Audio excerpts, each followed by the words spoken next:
ایک شخص اپنی پیداوار کے 3 حصے کرتا تھا۔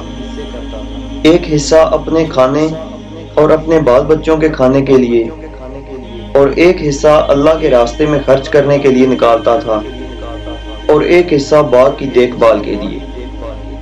وہ ہمیشہ ایسا ہی کرتا تھا، اس لیے اس کے کھیت میں اللہ تعالیٰ کی طرف سے برکت ہوتی اور اس کی کھیتی ہمیشہ سرسبز رہتی۔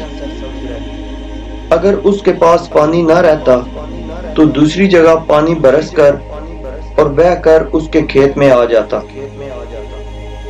ایک مرتبہ کا واقعہ ہے کہ ایک شخص جنگل میں جا رہا تھا۔ اچانک اس کے کان میں ایک آواز آئی کہ کوئی بادلوں سے کہہ رہا ہے، فلاں کے باغ کو سیراب کرو۔ اس باغ والے کا نام بھی لیا گیا۔ چنانچہ اس بادل نے وہاں سے ہٹ کر ایک پتھریلی زمین پر جا کر خوب موسلادھار پانی برسایا، اور وہ پانی بہہ کر ایک نہر میں جا پہنچا۔ وہ نہر اس شخص کے باغ میں آتی تھی۔ یہ شخص اس پانی کے ساتھ چلا کہ دیکھیں کیا ماجرا ہے اور کس بزرگ کی کرامت ہے۔ وہ نہر کے کنارے کنارے چل کر اس باغ میں پہنچ گئے۔ یہ پانی اس باغ میں نالیوں کے ذریعے پہنچ گیا۔ اس باغ میں ایک بزرگ پانی کو ادھر ادھر کر رہے تھے۔ اس راہگیر مسافر نے ان سے دریافت کیا کہ حضرت آپ کا نام کیا ہے؟ اس بزرگ نے وہی نام بتایا جو اس نے بادلوں میں سنا تھا۔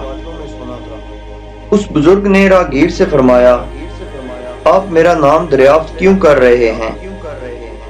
اس مسافر نے کہا کہ میں نے اس بادل میں سے جس کا یہ پانی ہے ایک آواز سنی کہ فلاں شخص کے باغ کو سیراب کرو۔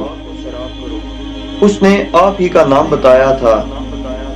وہ بادل برسا اور پانی اس نہر میں بہہ کر آیا۔ اس عجیب و غریب واقعہ کی تلاش کے لیے میں پانی کے ساتھ ساتھ آیا کہ میں چل کر معلوم کروں کہ وہ کیسے بزرگ ہیں۔ تو حضرت آپ کیا کرتے ہیں؟ اس بزرگ نے فرمایا کہ جب آپ نے دریافت کر لیا ہے تو میں کہتا ہوں کہ اس باغ میں اس کے 3 حصے کر ڈالتا ہوں۔